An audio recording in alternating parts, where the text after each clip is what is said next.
ना क्रीम, ना condense milk, ना कुठलंही केमिकल. फक्त एक ट्रिक आणि परफेक्ट बाजारासारखी रोल कुल्फी घरीच, तेही बेसिक 4 पदार्थापासून. ती एक सिक्रेट ट्रिक काय आहे हे पाहण्यासाठी व्हिडिओ शेवटपर्यंत नक्की बघा. त्यासाठी आपण इथे घेतलं आहे अर्धा लिटर फुल फॅट मिल्क. त्यातनं मी पाव कप दूध बाजूला काढून ठेवलं. हे दूध आपल्याला रेसिपीमध्ये पुढे वापरायचं आहे. गॅसवर मी हेवी बॉटम असलेला पॅन ठेवून घेतलेला आहे तापवण्यासाठी. त्यामध्ये आपण घालून घेतो आहे आपलं फुल फॅट मिल्क. गॅसची फ्लेम फुल करून मी दुधाला एक उकळ काढून घेते. आजची कुल्फी आपण जी बनवतो ना, हिची टेस्ट तर अगदी मार्केटसारखी येईल. तुम्ही एकदा खायला लागली की स्वतःला थांबवू शकणार नाही अशी, आणि तीही अवघ्या 4 साहित्यांचा वापर करून. दुधाला इथे उकळ आलेला आहे. आता गॅसची फ्लेम मी कमी करून दूध उकळण्यासाठी दुसऱ्या गॅसवर ठेवून देते. आपल्याला ह्या दुधातलं 25 ते 30% दूध आटेल इथपर्यंत दूध गरम करायचं आहे. गॅसवर मी एक पॅन ठेवून घेतलेला आहे. पॅन आपला हलका गरम झाला तर यामध्ये आपण घालतोय 5 टेबलस्पून साखर. साखर आपल्याला कॅरमलाइज करून घ्यायची आहे. साखर आपण पॅनमध्ये कॅरमलाइज करायला घालून घेतलेली आहे. ज्या वेळेला आपण साखर पॅनमध्ये घालतो त्यावेळेला आपल्या गॅसची फ्लेम ही मिडियमच ठेवायची आहे. आपल्याला फुल फ्लेम केली तर साखर वितळेपर्यंत आपलं खालचं कॅरमलाइज झालेली साखर जळेल. एकदा साखर पॅनमध्ये घातली की ती आपल्याला तोपर्यंत हलवायची नाही जोपर्यंत ती कडेकडेने वितळायला सुरुवात होत नाही. मध्ये तुम्ही हलवायला गेलात तर साखरेचे गठ्ठे होतात आणि स्पॅच्युल्याला किंवा चमच्याला ती चिकटते. साखर आपली कॅरमलाइज व्हायला सुरुवात झालेली आहे. कडेकडेने पातळ व्हायला सुरू झालेली आहे. थोडा वेळ लागतो, पण मंद गॅसवरच आपल्याला ही प्रोसेस करायची आहे. मंद गॅसवर आपण ही प्रोसेस केली तर आपली साखर जळत नाही आणि कॅरमलचा करपलेला वास येत नाही. गॅसची फ्लेम फुल राहिली तर कॅरमल आपलं करपतं, त्याचा रंग देखील बदलतो. साखर आपली इथे कॅरमलाइज झालेली आहे. रंग अगदी ट्रान्सपरंट आला आहे. इथे पॅनचा रंग आतून काळा आहे म्हणून आपल्याला कॅरमलाइज झालेली साखर डार्क रंगाची दिसते. स्पॅच्युलावरून पडताना बघा अगदी ट्रान्सपरंट रंग आलेला आहे. या स्टेजला आता आपण गॅस घालवून देऊयात. दुसऱ्या गॅसवर मी दूध उकळायला ठेवलेलं. मध्ये मध्ये मी दूध देखील हलवत राहिली जेणेकरून दूध आपलं खाली लागणार नाही. दूध आपलं यातलं थोडं आटलेलं आहे आपल्याला पाहिजे तेवढं. आता गॅसची फ्लेम मी कमी केलेली आहे. यामध्ये अगदी हळूहळू आपण कॅरमलाइज केलेली साखर घालून घेणार आहोत. एकदम घातली तर दूध वरती हळूहळू आपल्याला ही साखर या दुधात घालून घ्यायची. दुधामध्ये आपण कॅरमलाइज केलेली साखर घालून घेतली. सुरुवातीला अशी गठ्ठे झालेली दिसेल, पण हळूहळू ती पुन्हा वितळेल. कॅरमलाइज साखर दुधात घातली की आपल्याला दूध थोडा वेळ सतत हलवत राहायचं आहे. मग अशी आपण जे पाव कप दूध काढून ठेवलेलं ना, त्याचा वापर आता आपण इथे करणार आहोत. इथे मी 1.5 टेबलस्पून कॉर्नस्टार्च घेतलेला आहे. कॉर्नस्टार्च जर नसेल तर तुम्ही अरारोट पावडरचा देखील इथे वापर करू शकता. यामध्ये आपण आता घालून घेऊयात पाव कप दूध. हे मिश्रण आपल्याला छान मिक्स करून घ्यायचं आहे. एकही गाठ किंवा लम्स याच्यामध्ये ठेवायचा नाही आहे. कॉर्नस्टार्च आणि दुधाचं तयार मिश्रण आपण आपल्या कॅरमलाइज घातलेल्या दुधाच्या मिश्रणात घालून घेऊयात.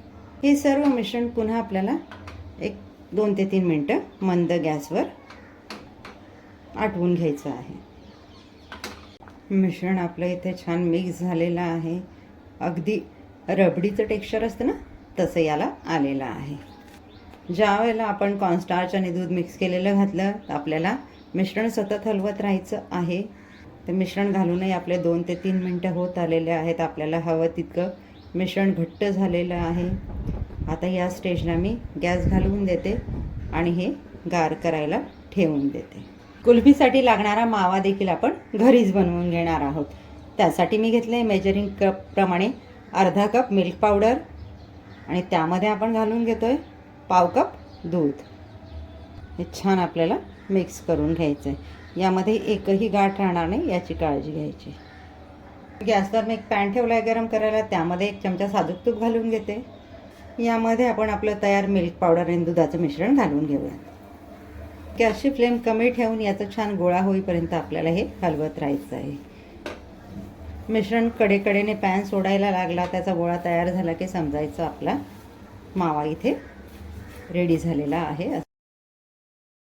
या पद्धतीने मिश्रण छान सुकं होऊन पॅन सोडायला लागला, याचा गोळा तयार व्हायला लागलेला आहे. इथे आपला मावा रेडी झालेला आहे. आपण गॅस घालवून देऊयात आणि मावा हलका गार करून घेऊयात. मावा इथे आपलं छान गार झालेला आहे. तर आपण आपल्या ह्या तयार मिश्रणामध्ये रेडी केलेला मावा घालून घेऊयात. मावा आपण रेडी मिश्रणात घालून घेतला आहे. बीटर, व्हिस्कर किंवा स्पॅच्युलाच्या मदतीने या मिश्रणामध्ये मावा छान मिक्स करून घ्यायचा आहे आपल्याला. मिश्रण इथे छान मिक्स करून घेतलेलं आहे. थोडं दाणेदार टेक्स्चर ठेवलं आहे मी, अगदी स्मूथ नाही केलं, म्हणजे खाताना ते रवा टेक्स्चर खूप छान लागतं. कुल्फी सेट करण्यासाठी मी इथे पेपर ग्लास घेतलेले आहेत. तुमच्याकडे मोल्ड असेल तुम्ही मोल्डमध्येही सेट करू शकता, पण मला रोल कट मावा कुल्फी बनवायची म्हणून मी ग्लासेसमध्ये ते सेट करून घेणार आहे. कुल्फीचं तयार मिश्रण मी आता ग्लासेसमध्ये ओतून घेणार. बघा किती घट्ट आपलं मिश्रण रेडी झालेलं आहे.